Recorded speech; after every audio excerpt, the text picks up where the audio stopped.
Welcome to Tifa Letters, the summer edition by the Filipino American Woman Project. I'm your host, Jen Amos, here to read aloud letters inspired by real conversations with you.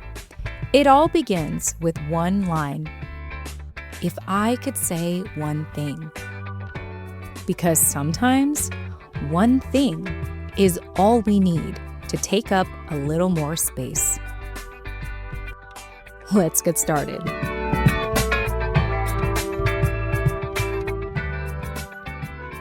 Dear Nance, if I could say one thing, it's this. I really wish that you just said what you really meant to say. But while you get to say your piece, so will I. This is not going to be a pretty letter. And I know this is going to put me in a bad light. But I cannot let you get away with acting like the victim.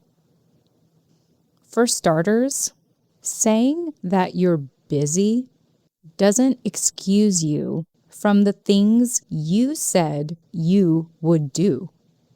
I understand that life got busy for you. Life is busy for all of us.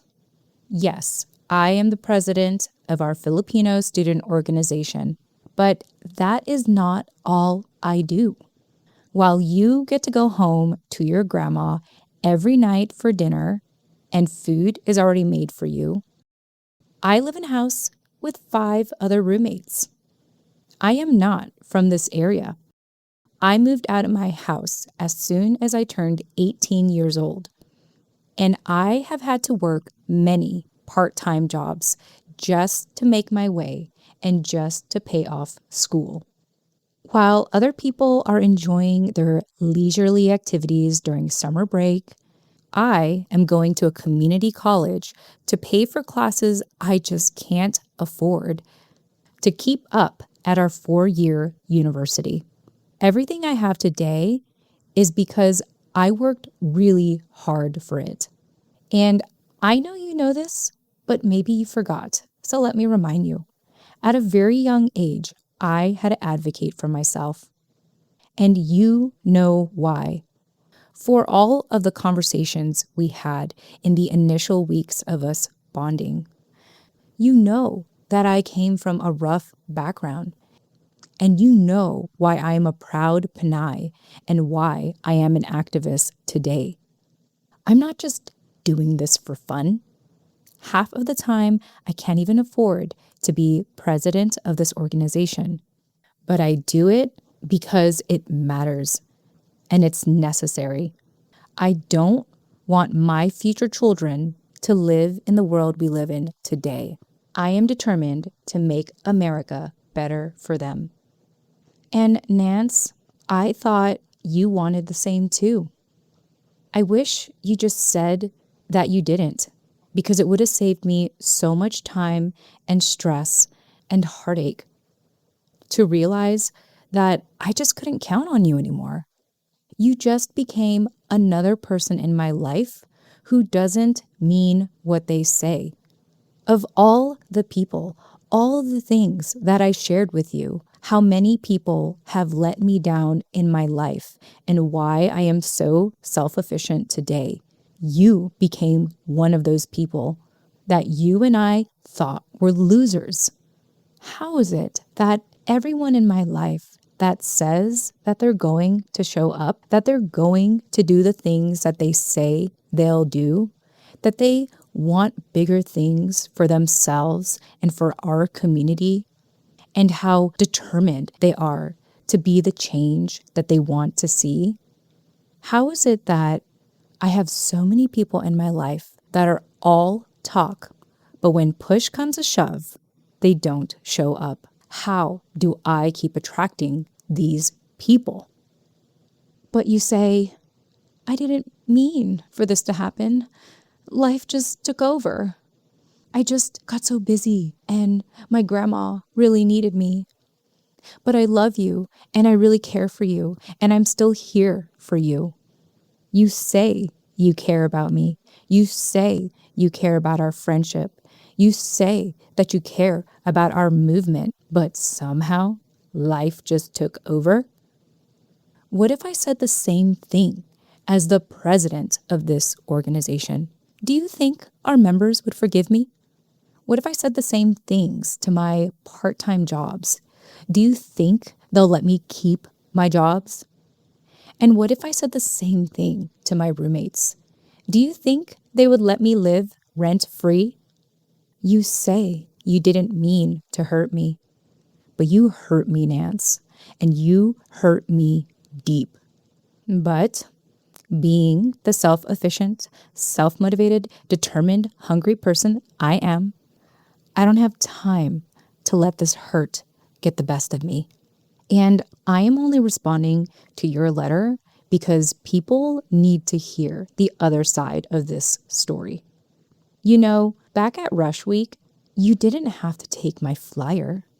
You didn't have to say, yes, you'll attend a meeting. And you didn't have to keep showing up if you didn't want to.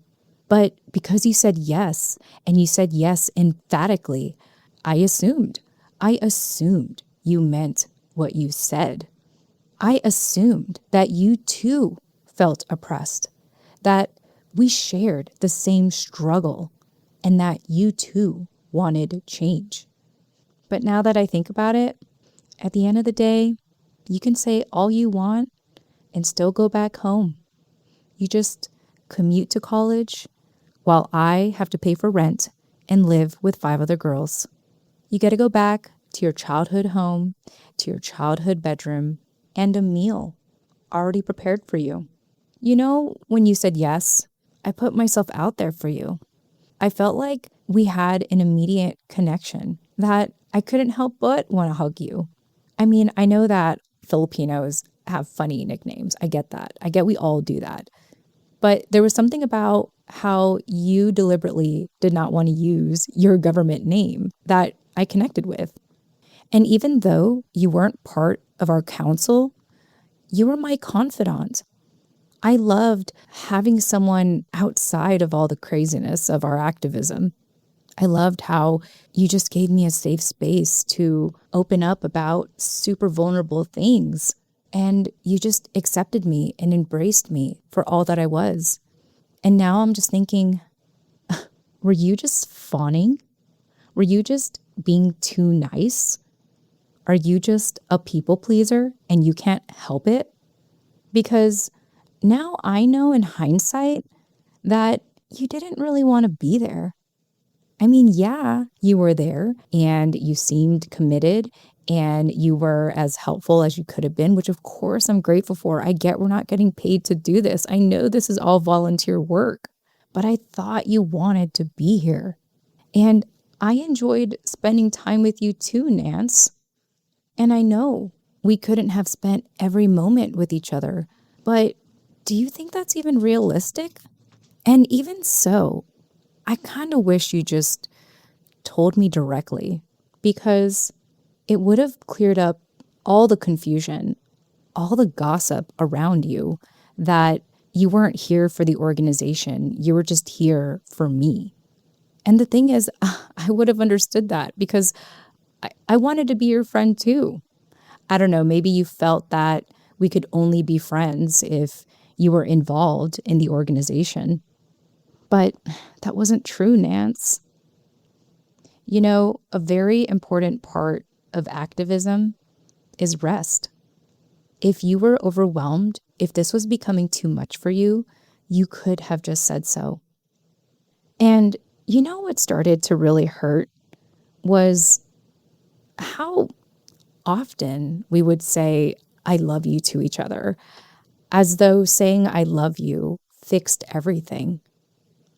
Nance, love doesn't conquer all. Hard work does. Accountability does. Reliability does. Love is not just a word. It's an action. It's a verb. It's what you do, not what you say.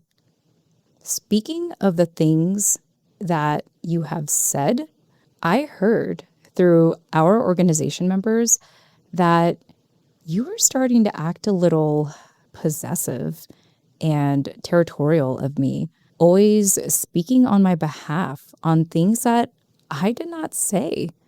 I never asked you to be my spokesperson. And while we're at it, I don't know why you started to act like a gatekeeper. Every time I was welcoming someone new to the group, you were, gosh, I don't know how to explain it, like you were acting a certain way. Now, of course, I appreciated the hospitality, but the way that our members were talking about you, Nance, I mean, what do you think, you were my wife? In fact, some members had expressed to me that they were a bit uncomfortable around you because of how often you would talk about us.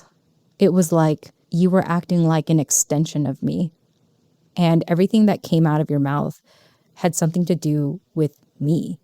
I mean, I am a queer woman, but I didn't see you that way, Nance. I saw you like, I don't know, the younger sister I never had. But even my counsel at one point said, didn't you just meet this girl and she's all of a sudden acting like your first lady? I even had to correct some people a couple of times and say, oh no, Nance, she's not on the council, and no, we're not together. But I didn't have the time to dispel all these rumors and gossip that I guess was coming from you. I was too busy being president, amongst working part-time jobs and going to school and paying for rent. And I didn't care because I know that my actions speak for me. People will follow me because of my work ethic, not because of what you are speaking about on my behalf. And to be honest, it started to feel a little suffocating. You had this tendency to always have something to say about my work or my ideas or my plan for the organization, but you never came up with ideas of your own.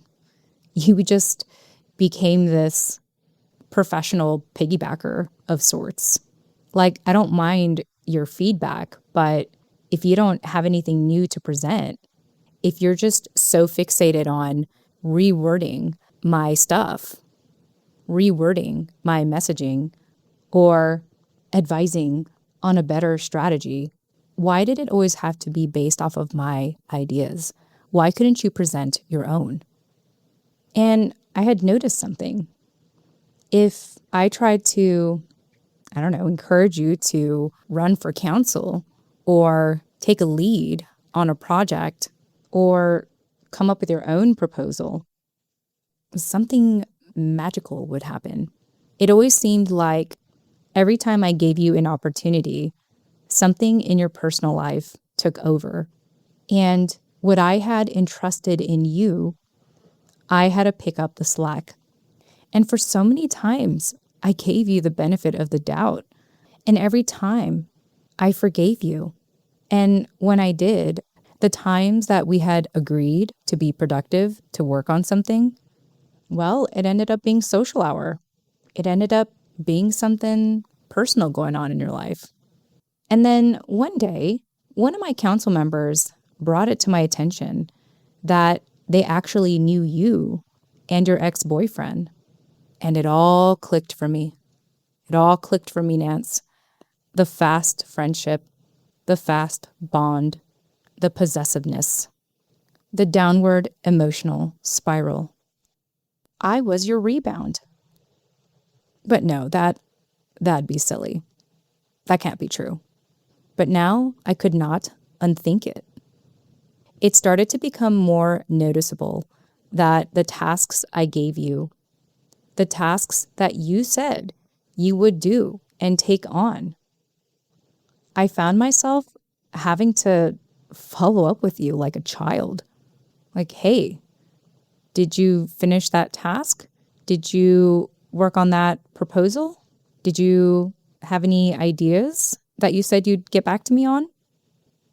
And we started to just get into this not so healthy pattern of me following up and you apologizing and explaining in full detail what went wrong and why you couldn't finish the task or the proposal or why you have no ideas. But you light up whenever you have something to say about mine. It was hard to unsee how much you just preferred to cling on to me.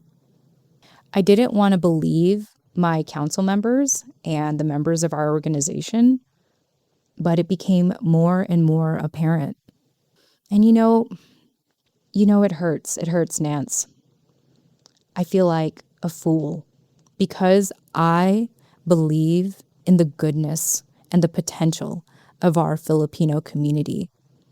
I believe that our people can be accountable to the things that they say they will do, especially the things that they are passionate about, that they brag about and declare online. And every time I believe, and every time I keep believing and I keep hoping and I keep trying to count on people, and you cannot be mad at me for constantly trying to recruit new people to our student organization because I need people I can rely on. I don't mean to be cynical, but it seems like I've come up with a ratio that for every 20 Filipinos that make it into our student organization, maybe one will actually be reliable. Maybe one will actually say that they'll do what they say they are passionate to do. That maybe one will not ghost me or will not come up with some excuse or personal concern that they just slowly fade away into the busyness of oblivion. I hate feeling cynical that maybe our community is just all talk. But Nance, it hurts the most that I believed you. It hurts the most that I trusted you. I believed, I saw your potential, and I saw a safe space in you. But how fleeting our friendship was. How is it that this villain of busyness tore our friendship? I still somehow in my own way believe that that's not true. Somehow in my own way, I believe that you're not just being lazy. You're not just doom scrolling on social media or watching your favorite trash TV show. You know that last march that you went to? The one where you revered me for being on the pedestal and speaking on behalf of our organization. You know what you didn't see? That was a really stressful day for me. Do you know how nerve-wracking it is to bear that responsibility? I've read the comments. I know what people are saying about me. I know that not everyone agrees with me. And Nance, it would have been really helpful if you were just there for me, if you were just there for me as a friend that I could confide in. Everyone was depending on me, relying on me. I don't even think I slept that night. You felt alone, Nance? I felt alone. I couldn't understand how all of a sudden your grandma became the most important person in your life.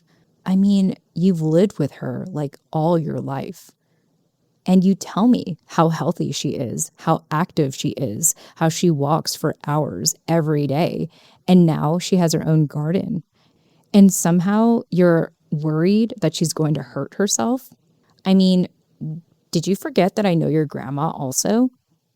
Like, I know where you guys live. I could drive over and check on her right now. I mean, do you need help? Should I be there for your grandma also, Nance? But look at me. Look at the ugly side you brought out of me. There's going to be people listening to this and thinking, what the F is her problem? Doesn't she get that Nance was busy? Doesn't she get that Nance was going through a hard time?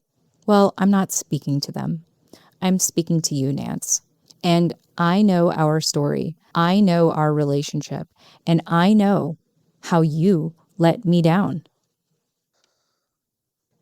So before you know it, time went on and people were asking me, hey, whoa. I mean, my name is Wanda, but everyone calls me Whoa, woke whoa. But they ask me, hey, whoa, whatever happened to Nance? And someone made a comment saying that you picked up an internship. And to answer your question, Nance, yeah, we did start a new group chat because you're not an active member of our group anymore. I mean, you never asked to join again. And the things that we work on in our group, some of the things have to be kept confidential. And, I don't know who you hang out with outside of our group. But most of all, you just weren't an active member anymore. And honestly, I haven't thought about you for a while because I'm busy. And the only reason why I'm writing this letter is because you're not the only person who gets to tell your story. And additionally, when you messaged me, happy holidays, I love you, I miss you. Oh, I gotta tell you, during a time when I'm finally relaxing and being around people I love and who actually love me by showing up for me and being accountable to what they say they'll do, people I've actually missed. I hate sounding like this. And it's not like I don't have people who are busy and reach out to me out of nowhere to say that they miss me and they've been thinking about me. It's not like I treat everyone who contacts me out of the blue after having not heard from them in a while. It's not like I'm upset at them that it's been a while. No, I get it. I get that we're all busy. That's what life is. But when I see your texts, I have a bad taste in my tongue. And I'm realizing why. I mean, after everything that we've been through and everything I relied on you for, that you said you could do for me, after all that, yeah, I took a couple of days to respond to your texts. I can't in good conscience say I love you and I miss you too. Don't forget, I left home at 18 years old. I couldn't afford to play social niceties and act like a people pleaser. My words only got me so far, but my actions got me to where I am today. And I have found that real love for me is not some magical word that's going to fix everything. That missing me is going to suddenly reset our friendship and we can pick up where we left off. No, I can't say I love you and I miss you too, Nance, because that's not love to me. And if I respond saying the same things, I'm just going to enable you. So yeah, I text you with a thumbs up emoji and thanks. Thanks for the text. Nice to hear from you. I don't know what you think you'll get from this, but that's all you're going to get from me. Life moves on. I have moved on.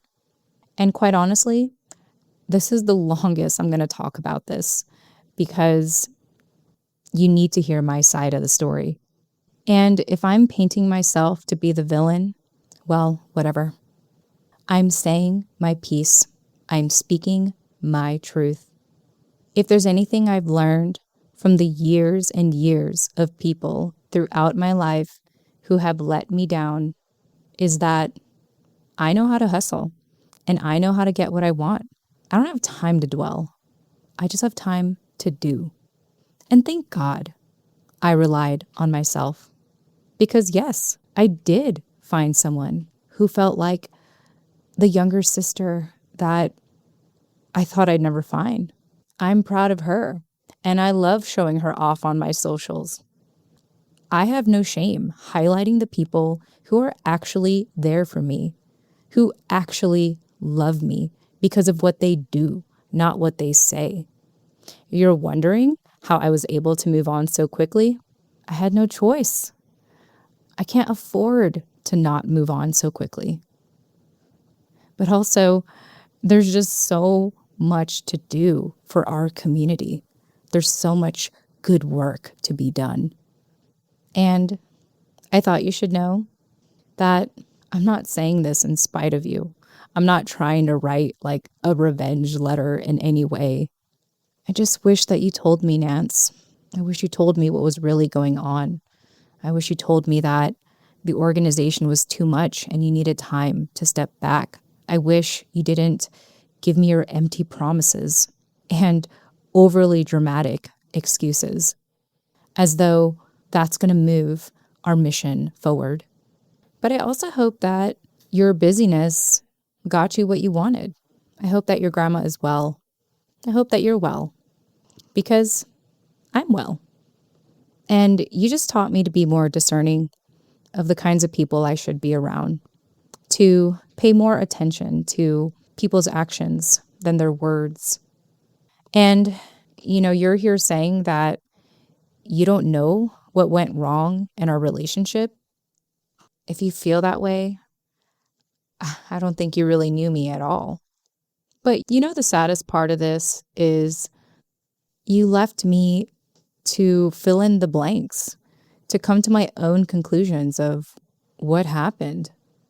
There's nothing in your text that compels me to want to catch up and have a loving conversation to clarify what happened.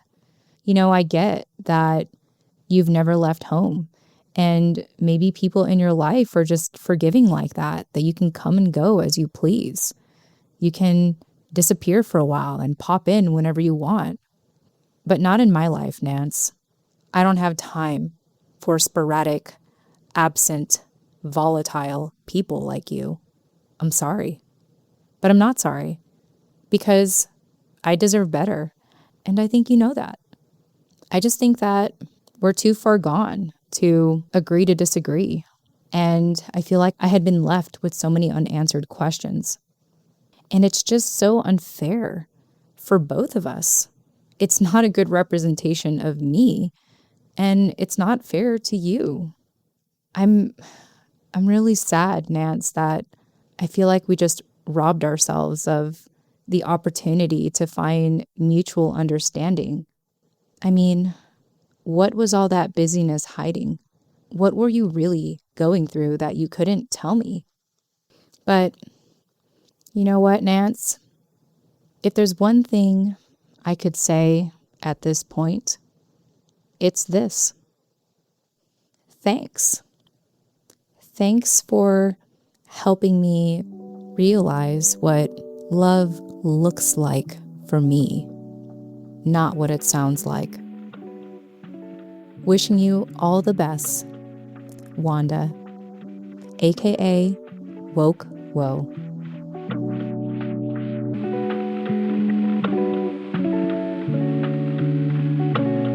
If you could reflect on one thing, it's this. What do you really mean when you say, I love you?